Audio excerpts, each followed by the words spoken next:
Hello bachcho, let's read this question. The question says, choose the correct sequence of true and false for the following statements.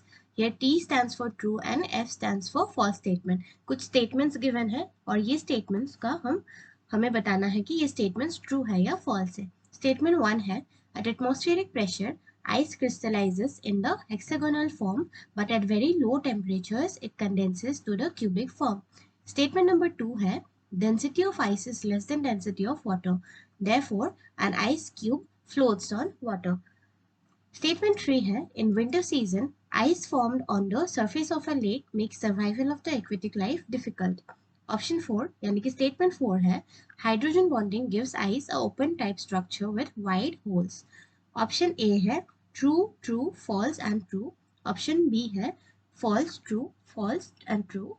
Option C है, false, true true and true and option D is true false true and true. हमें बताना है इन statements में से कौन से statements true है और कौन से स्टेटमेंट्स फॉल्स है. इस क्वेश्चन का की कॉन्सेप्ट है structure and properties of ice. एक एक स्टेटमेंट को हम देखते हैं. पहला स्टेटमेंट है, पहले स्टेटमेंट में बताया गया है एटमॉस्फेरिक प्रेशर में आइस जो है it crystallizes in the hexagonal form, but at very low temperatures it condenses to the cubic form. This is a correct statement क्योंकि atmospheric pressure जब होता है at normal atmospheric pressure तब ice का crystal hexagonal form में होता है. It crystallizes as the hexagonal form. और यही अगर टेम्परेचर बहुत लो हो जाता है यानी कि at very low temperatures this ice will crystallize in its cubic form. ये कंडेंस होकर अपने क्यूबिक फॉर्म में चला जाता है at low temperature. At low temperatures ice crystallizes in the cubic form. So statement 1 जो है that is a true statement. Statement 1 is true statement. Check करते हैं सेकंड स्टेटमेंट को. सेकंड स्टेटमेंट में दिया गया है कि density of ice is less than that of water, therefore an ice cube floats on water. Statement number 2, इसमें दिया गया है डेंसिटी के बारे में. नाउ आइस जो है, ice is less denser than water. The reason for this low density of ice is ice में जो है, इन आइस वाटर मॉलिक्यूल्स जो है वो एक रिजिड टेट्राहेड्रल स्ट्रक्चर में खुद को अरेंज कर लेते हैं. Crystallize ice is the crystallized form और उसके क्रिस्टलाइन स्ट्रक्चर में द मॉलिक्यूल्स जो है वो अरेंज कर लेते हैं खुद को एक रिजिड टेट्राहेड्रल फॉर्म में. Molecules arrange themselves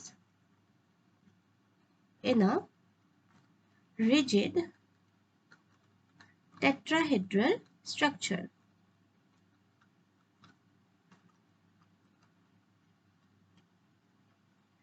Due to which cage-like spaces remain in their bonding.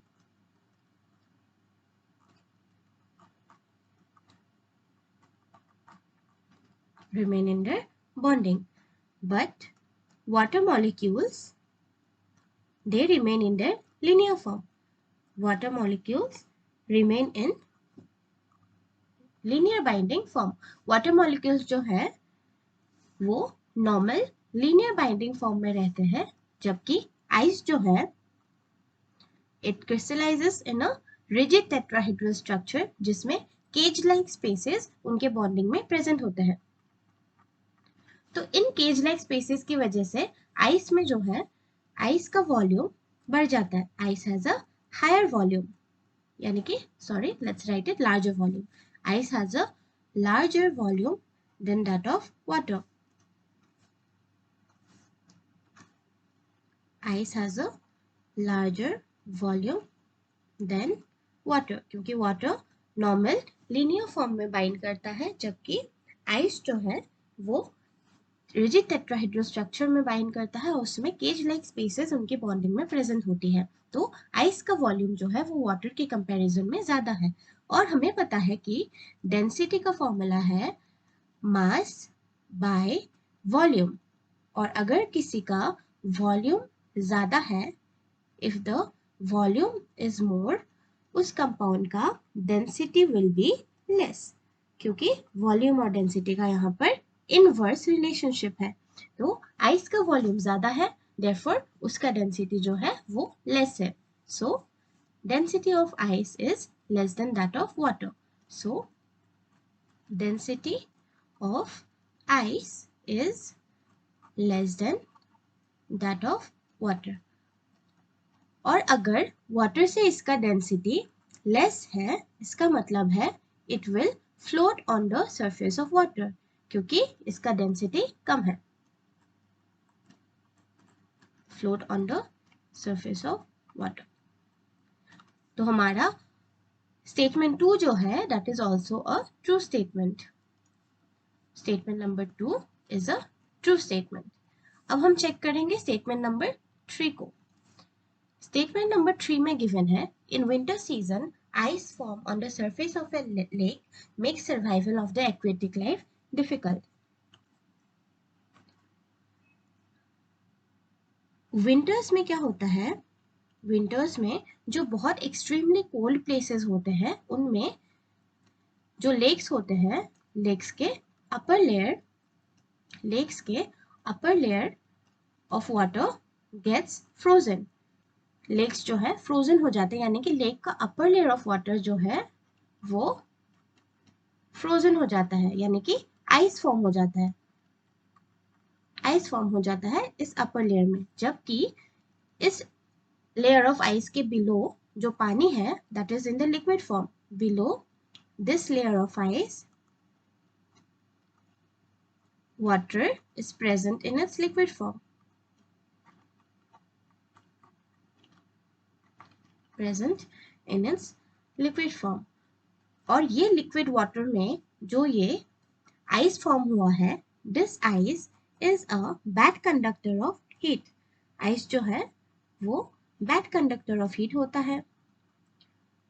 तो क्या होता है, आइस के लेयर के प्रेजेंस में जो नीचे का वाटर रिमेनिंग है, जो कि फ्रोजन नहीं है, लिक्विड वाटर है, उस लिक्विड वाटर का हीट जो है वो उसी पानी के अंदर ट्रैप हो जाता है। वो हीट रिलीज नहीं होता सराउंडिंग्स तक, क्योंकि आइस के लेयर एक बना हुआ है उस वाटर के ऊपर, और वो आइस का लेयर जो है that is a bad conductor of heat, so it does not allow the heat in the water to get dissipated to the surroundings. वो वाटर का हीट वैसे ही रिमेन हो जाता है, क्योंकि आइस बैड कंडक्टर है।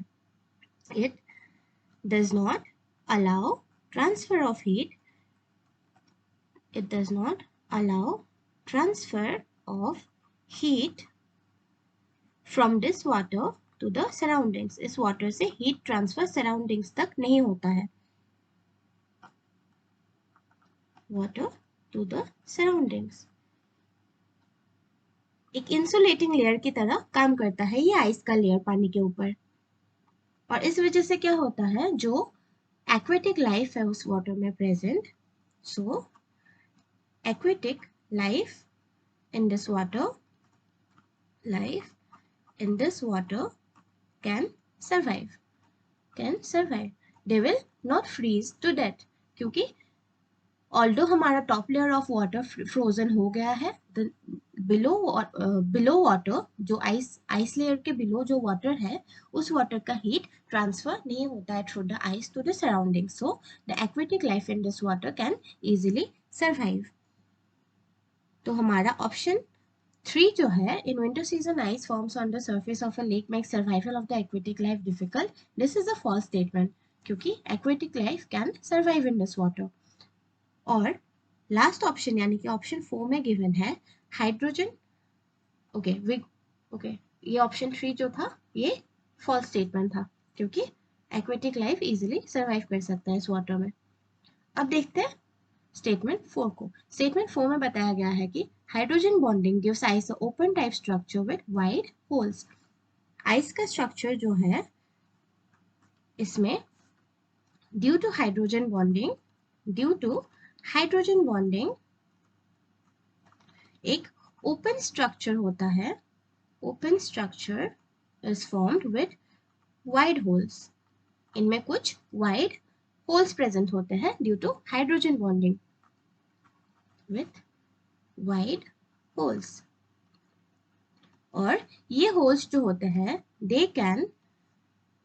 these are open spaces and they can hold some other molecules of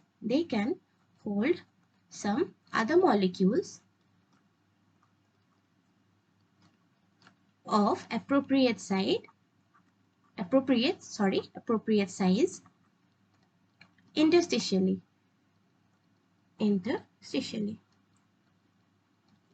hydrogen bonding की वजह से आइस में जो है एक ओपन स्ट्रक्चर फॉर्म हो जाता है जिनमें कुछ इंटरस्टिशियल होल्स प्रेजेंट होते हैं, यानी कि कुछ वाइड होल्स प्रेजेंट होते हैं। और ये वाइड होल्स क्या करते हैं, ये कुछ और मॉलिक्यूल्स को अपने अंदर ट्रैप कर सकते हैं उनके अप्रोप्रिएट साइज को देख के।